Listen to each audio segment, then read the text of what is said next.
गुरु प्यारी साध संगत जी, आज फिर से एक सुंदर सी साखी आप सभी को सुनाने जा रही हूँ।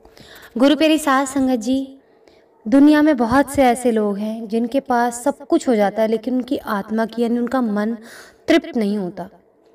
बहुत बेचैन रहता है उन लोगों का मन, क्योंकि ऐसे लोग, मैं उन लोगों के बारे में बात कर रही हूँ आज, जो अक्सर करके दूसरों के हिस्से का खा लेते हैं और उस समय पर उनको ऐसा लगता है कि हम इससे अमीर हो जाएंगे दूसरे का हिस्से का खा के, लेकिन उन्हें जीवन में ना कभी सुख नहीं मिलता। मन का सुख जो होता है ना, उनके पास हमेशा सुख की कमी रहती है, चाहे वो कितने भी धनवान क्यों ना हो जाए, कितने भी पैसे वाले क्यों ना हो जाए, लेकिन उनकी आत्मा ना अतृप्त रहती है। तो आइए गुरु प्यारी साध संगत जी, सुनते हैं आज की ये प्यारी सी साखी जो हमें बताएगी कि आत्मा से तृप्ति कैसे मिलती है, आत्मा की तृप्ति कब होती है और आत्मा से तृप्त लोग कैसे होते हैं। आज के ज़माने में ऐसा सब कुछ खोता सा जा रहा है, जैसे कि पहले ज़माने में होता था। चाहे इंसान पहले सूखी रोटी खा लेता था लेकिन खुश रहता था, लेकिन आज कितने बड़े बड़े बंगलों में बैठे हुए लोग भी खुश नहीं हैं। ये कहानी है एक ऐसे बच्ची की जो बस स्टैंड पर थी, खड़ी हुई थी, और बस स्टैंड पर एक बाबूजी थे और वो गृहनगर जाने वाली बस का इंतज़ार कर रहे थे। अभी बस स्टैंड पर बस लगी नहीं थी और बाबूजी बैठे हुए थे, एक किताब पढ़ रहे थे। उन्हें देखकर लगभग 10 साल की बच्ची बाबूजी से आकर बोली, बाबूजी पेन ले लो, 10 के 4 दे दूंगी, बहुत भूख लगी है मुझे, कुछ खा लूंगी। उसके साथ एक छोटा सा लड़का भी था, शायद उसका भाई हो सकता है। बाबूजी ने कहा, मुझे पेन नहीं चाहिए बेटा। तो इस पर वो छोटी सी बच्ची बोली, 10 साल की, उसका सवाल था बाबूजी से कि बाबूजी फिर हम खाना कैसे खाएंगे। बाबूजी ने कहा, मुझे पेन तो नहीं चाहिए बेटा, पर तुम कुछ खाओगे ज़रूर। बाबूजी के बैग में बिस्कुट के 2 पैकेट थे। बाबूजी ने बैग से निकालकर एक एक पैकेट दोनों को पकड़ा दिया, पर बाबूजी की हैरानी की कोई हद नहीं थी जब उस छोटी सी बच्ची ने एक पैकेट वापस करके कहा, बाबूजी एक ही काफ़ी है, हम बांट लेंगे। ये जवाब सुन के बाबूजी हैरान हो गए। उन्होंने फिर से कहा, रख लो बेटा, दोनों रख लो, कोई बात नहीं। उस 10 साल की बच्ची ने के जवाब ने बाबूजी की आत्मा को झंझोड़ दिया। उस बच्ची ने कहा कि तो फिर आप क्या खाओगे? मैं एक ही पैकेट लूँगी, आप दूसरा पैकेट खा लेना। बाबूजी आप भी तो भूखे होंगे ना, आप भी तो अपने घर से दूर आए हो, बस स्टैंड पर अकेले बैठे हुए हो।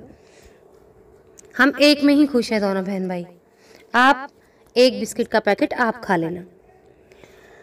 गुरु प्यारी साध संगत जी, इस संसार में करोड़ों अरबों कमाने वाले लोग जहां उन्नति के नाम पर इंसानियत को ताक पर रखकर लोगों को बेतहाशा लूटने में लगे हुए हैं, वहां एक भूखी बच्ची ने मानवता की पराकाष्ठा का पाठ पढ़ा दिया। बाबूजी के अंदर ही अंदर अपने आप से कहा बाबूजी ने, इसे कहते हैं आत्मा के तृप्त लोग। लालच के कारण किसी से इतना भी नहीं लेना चाहिए इंसान से, किसी से भी, कि उसके हिस्से का भी वो इंसान खा जाए। गुरु प्यारी साध संगत जी, हमें लालच बस किसी से इतना भी नहीं लेना चाहिए कि उसके हिस्से का भी हम खा जाएं। इतना लालच अपने मन में नहीं रखना चाहिए। जो प्राप्त है यानी जो भगवान ने हमें दिया है वही पर्याप्त है। जिसका मन मस्त है उसके पास समस्त है। गुरु प्यारी साध संगत जी, जो पर्याप्त प्राप्त है मतलब जो हम अपनी मेहनत से पा सकते हैं। इसका मतलब ये नहीं है कि कुछ कई लोग घर में कम कमा रहे हैं और आगे जाने की, बढ़ने की जीवन में कोशिश ना करें। इसका मतलब ये है कि हम अपनी मेहनत से जितना कमा सकते हैं, जो हमें अपनी मेहनत से प्राप्त है वही पर्याप्त है। हमें कभी भी दूसरे का हिस्सा मार के खाना नहीं चाहिए, क्योंकि अगर हम दूसरे के हिस्से का छीन कर खा जाते हैं ना तो हमारी आत्मा अतृप्त घूमती है। कभी हमें जीते जी तो तसल्ली मिलती ही नहीं है किसी भी चीज़ से, लेकिन मरने के बाद भी हमारी आत्मा भटकती रहती है। क्योंकि जब हम किसी दूसरे की मेहनत की कमाई को खा जाते हैं जो कि हमारे लिए हराम है, तो हमारी आत्मा ना जाने कितने पापों की भागीदार हो जाती है। क्योंकि जिसके हिस्से का हम खा रहे हैं उससे ना जाने कितने लोग जुड़े हैं, उनके भी हिस्से का निवाला हमने छीन के खा लिया।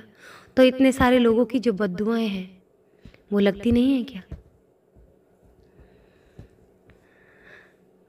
गुरु प्यारी साध संगत जी, हमें हमेशा उतना ही कर्म करना चाहिए जितना कि हम अपने लिए झेल पाएं। हमें ऐसे ही कर्म करने चाहिए अच्छे, क्योंकि हम अच्छा चाहते हैं, तो फिर हम अच्छा करते क्यों नहीं हैं? बुरा तो कोई नहीं चाहता ना, तो फिर बुरा क्यों करते हैं लोग? मेरी हाथ जोड़ के सबसे विनती है कि कलयुग को अपने ऊपर हावी मत होने दो। अच्छे कर्म करो, अभी भी समय है। अगर आपने गलती से किसी का धन ले लिया है या हिस्सा ले लिया, प्लीज़ उसे वापस कर दें। देखिए तो सही, वो आपको गले से लगा लेगा। आप बेशक से उसके लिए हटके कुछ और नहीं करेंगे, अगर आप उसका हिस्सा उसको वापस कर देंगे ना, तो वो हमेशा आपकी इज्जत करेगा, आपसे बहुत प्यार करेगा और आपको हमेशा के लिए माफ़ कर देगा।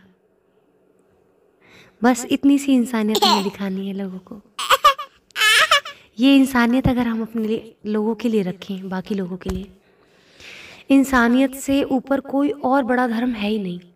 और जब हम इंसानियत के धर्म को निभाते हैं ना, तो भगवान हमसे हमेशा खुश रहते हैं और हमारे जीवन में खुशियों की बौछार लगा देते हैं। चाहे हमारे घर में 2 सूखी रोटियों खाने के लिए, लेकिन उन 2 सूखी रोटियों में भी इतनी रज भर देता है, वो इतनी खुशियाँ भर देता है कि उसको खा के भी मन प्रसन्न रहता है। मन ऐसे रहेगा जैसे ना जाने हमने दुनिया की कितनी बड़ी दौलत हासिल कर ली हो। तो इसीलिए अपनी मेहनत से कमाएं, उसमें खुश रहें, ना कि दूसरे की दौलत को चबा करके, इंसानियत का गला दबा करके। जो लोग इंसानियत का गला दबा के दूसरे का हिस्सा खाते हैं ना, उन्हें तो क्या, उनकी आने वाली 7 पीढ़ियों को भी सुख नहीं मिलता। तो क्या हम लोग ऐसा चाहते हैं कि हमारे जीवन में अतृप्ति रहे, हमारी आत्मा भटकती रहे यूं ही? नहीं चाहते ना, तो फिर ऐसे काम क्यों करें? हमारा फ़र्ज़ है कि हम इंसानियत के धर्म को निभाएं। जिस दिन हर एक इंसान के अंदर परमात्मा के रूप को देखने लग जाएगा, उस दिन इस धरती का उद्धार हो जाएगा और कभी भी कोई पाप कहीं पे भी नहीं होगा और ये धरती पाप के बोझ तले दबेगी नहीं। आज इसी के साथ इस सुंदर सी साखी को यहीं समाप्त करना चाहूँगी। मिलती हूँ आपसे अपनी अगली वीडियो में नई साखी के साथ। तब तक के लिए खुश रहें, सुमिरन करते रहें, सच्ची सेवा करते रहें।